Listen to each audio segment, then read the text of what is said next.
Buenas noches, instructor, buenas noches, compañeros. Mi nombre es Silvia Jerónimo, estudiante de primer semestre de la maestría en educación. En el día de hoy vamos a estar hablando de todo lo que tiene que ver con eh, aprendizaje y sus bases biológicas, el aprendizaje y sus bases biológicas. Y cuando hablamos de bases biológicas, hacemos referencia al estudio del cerebro. El cerebro hace parte del sistema nervioso central, sistema encargado de dirigir, supervisar y controlar todas las funciones y actividades de nuestro organismo en general. Es muy importante el cerebro para la educación, ya que él es el responsable del aprendizaje. Como lo dije ahorita, está dentro del sistema nervioso central formado por cerebro y médula espinal. Diferentes partes del cerebro realizan las funciones principales para que ocurra el aprendizaje, y a través de la médula espinal y otros órganos recibe estímulos tanto internos como externos para procesarlo y dar respuesta a todas las actividades que tienen que ver con nuestro día a día, todas las actividades que tienen que ver desde el punto de vista sensitivo motor de nuestro organismo, como también dar respuesta a todas las actividades de aprendizaje a las cuales estamos todos los días sometidos o inmersos dentro del área del aprendizaje. El proceso de aprendizaje es muy complejo, eh, y en él intervienen diferentes mecanismos que tienen una base biológica, la actividad molecular de las neuronas, la actividad de los circuitos neuronales, porque debemos tener presente que las neuronas eh, son la unidad funcional y estructural del sistema nervioso central. Ellas son las encargadas de emitir a través de la sinapsis todos esos estímulos también y dar respuesta.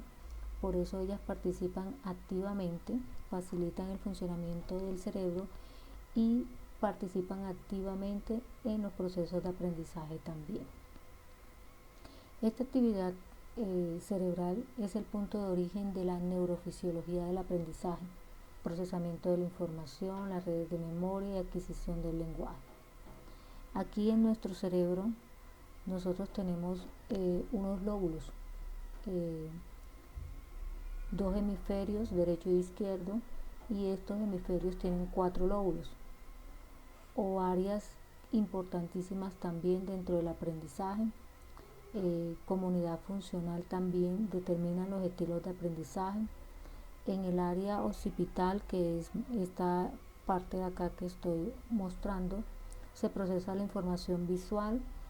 En el área temporal, más o menos en esta partecita de aquí, se procesa la información auditiva.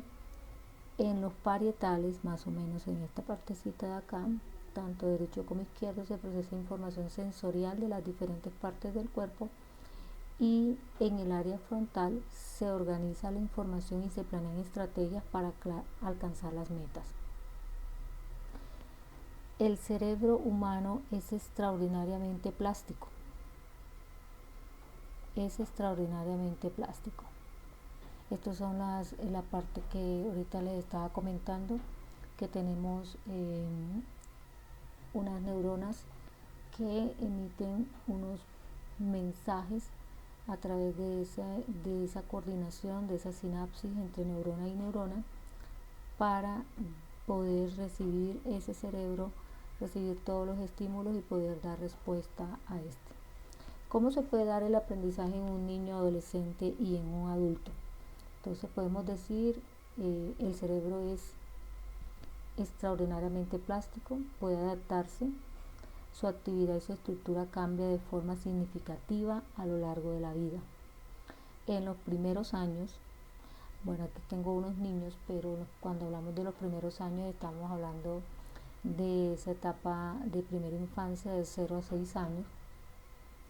Los primeros años del desarrollo se dan periodos sensibles para el aprendizaje, favorecidos por el proceso de regeneración neuronal llamado neurogénesis.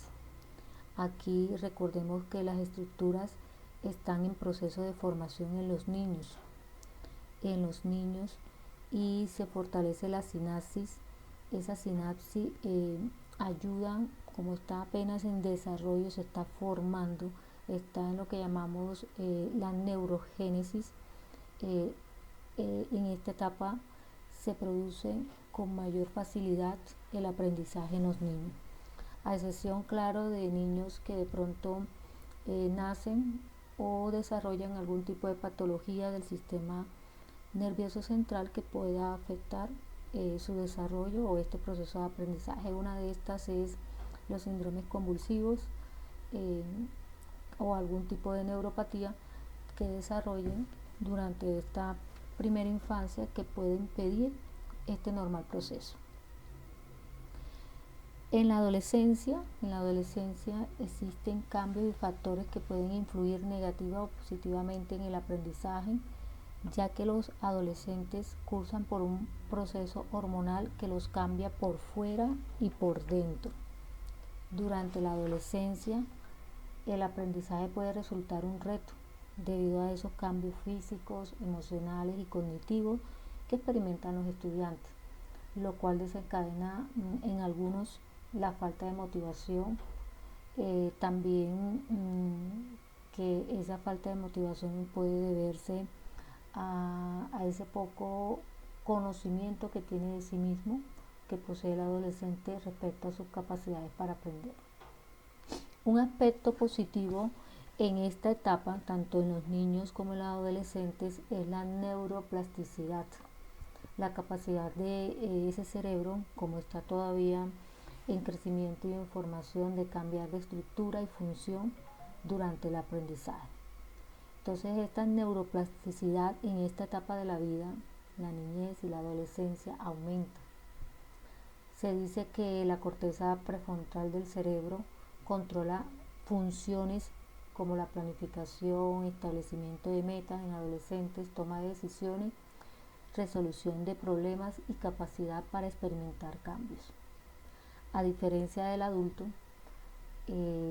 estas dos etapas anteriores en el adulto se ven un poquito disminuidas. Desde el punto de vista biológico empieza todo lo que tiene que ver con un periodo de decadencia, deterioro de las funciones y estructuras, que en este caso toda la parte del sistema nervioso central entra en decadencia, este órgano importante llamado cerebro, esas estructuras que hacen parte fundamental del proceso de aprendizaje. Por eso no quiere decir que no se logre el aprendizaje, pero es un poquito con mayor dificultad por las circunstancias en que este órgano importante de nuestro ser, el cerebro, ya no tiene la misma vitalidad y función que tenía al inicio de la vida, del ciclo vital. Entonces, el aprendizaje en el adulto se basa más que todo en la experiencia, está sujeto a la influencia del cambio social y a la motivación que tenga ese individuo en torno a sus necesidades, en torno a sus intereses. Entonces, generalmente un adulto se motiva a aprender porque lo necesita, porque su entorno social así lo requiere, porque tiene un interés particular en afianzar o en mejorar su aprendizaje. En los contextos educativos se tiene presente el desarrollo del individuo desde el punto de vista biológico y su influencia en el aprendizaje. Ahorita hablamos de ese término de la neuroplasticidad, importante porque el cerebro está en crecimiento, su estructura, su forma, y eso es muy importante. Pero ¿cómo se da el aprendizaje en esta etapa del preescolar? Durante este periodo se lleva a cabo el aprendizaje casi sin esfuerzo, a medida que los niños interactúan con sus profesores, sus cuidadores, sus padres, exploran el entorno que los rodean y a través del juego fortalecen esas conexiones neuronales a medida que están realizando las actividades, pero se hace mucho uso del juego a la hora de fortalecer el aprendizaje en esta etapa del preescolar. En la primaria también se hace uso del fuego en este contexto educativo, pero más que todo se usa como refuerzo del aprendizaje. En esta etapa ya el niño generalmente está aproximadamente entre una edad de 5, de 6 años, de 6 a 11 añitos, y en esta etapa de la vida se busca formar al niño en conocimientos y competencias útiles para la vida cotidiana. Entonces enfocamos más en que el niño aprenda a leer, escribir, comunicarse adecuadamente, comprender lo que lee y realizar operaciones lógicas matemáticas. Y como les dije ahorita, se utiliza el fuego como una manera de fortalecer todos estos conocimientos y competencias adquiridas durante su aprendizaje. Ya en la secundaria, aquí en la etapa de la secundaria, estamos biológicamente cursando por la etapa también de la adolescencia, y aquí desde el punto de vista del aprendizaje en los contextos educativos se busca desarrollar potencialidades en el individuo para formar el adulto del mañana, con niveles de excelencia a través del desarrollo de competencias básicas en comunicación lingüística, matemáticas, conocimiento e interacción del mundo físico, social, ciudadano, cultural, artístico. Actualmente se ha incluido dentro del componente educativo la tecnología, logrando en nuestros adolescentes autonomía e iniciativa personal.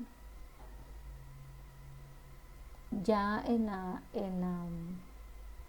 educación superior, ya el individuo tiene, como decimos, las bases, es capaz de apropiarse de su conocimiento por sí mismo, compartirlos con otros, aprende cosas prácticas, útiles y de aplicación inmediata a la solución de problemas concretos.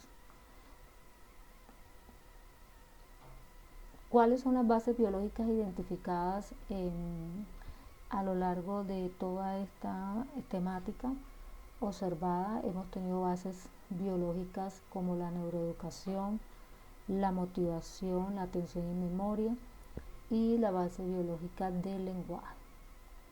Espero que este video reúna las expectativas solicitadas por nuestro instructor en nuestra área de formación. Bendiciones, feliz día.